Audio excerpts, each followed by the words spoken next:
Hey, so what I'd like to show you tonight is how to set up your cameras and your 3D scene if you wanted to do a pre-visualization of something like a animated short film or a cinematic in Maya.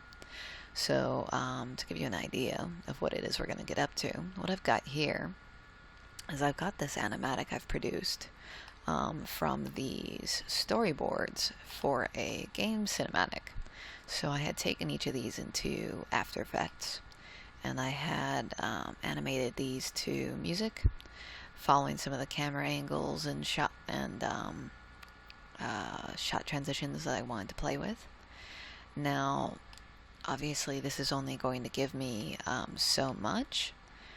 I can't get a feeling for the timing, the pacing, the movement of the character through space, and it certainly doesn't give me the power of a 3D cinematic or short film.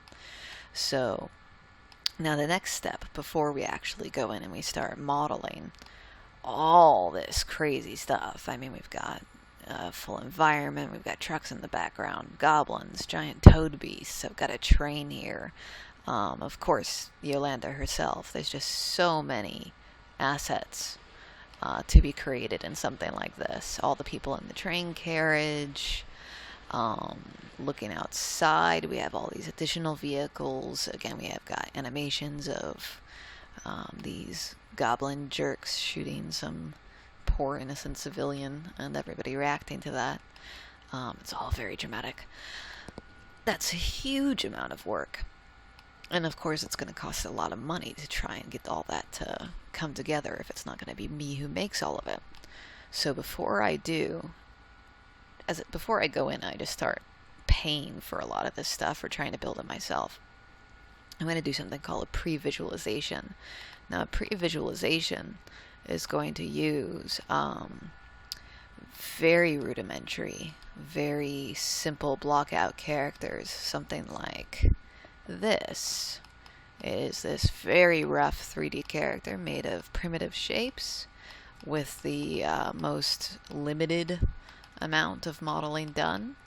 And a character like this being taken through a similarly minimalist environment, I can have her do the grand majority of the animations, and I can get a sense of exactly the timing and pacing of each of these shots, so that I then know exactly what needs to be in every single animation, and it's going to be cheaper and faster to then produce the actual cinematic or short film. That's why people do previs, because it saves a crazy amount of time and money when you actually go in and start animating and producing everything for realsies.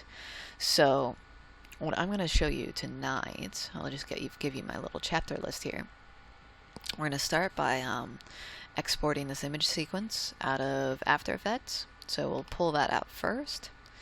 Next step, of course, we'll take that character rig out of Maya. So this is what you're seeing here. This is a already exported rig, and you can see I've already got everything set up to move her around in space. But I'll just show you how to actually get your character ready for export in another scene. I'll show you how to set up your Maya scene so that everything comes in at about the right size and you don't have to worry about scaling and rescaling stuff later on. We'll talk about referencing. Referencing means I can make some dramatic changes to this character, and if I've got a whole bunch of different shots I'm working on, those changes will populate across all those shots. We'll do the same thing for the environment. Our environment at the moment is a train, and we'll have a Maya plane.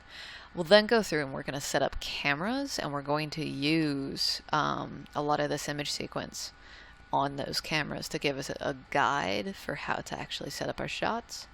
And then finally, we're going to use something called the camera sequencer to help us manage the rendering and processing of those shots.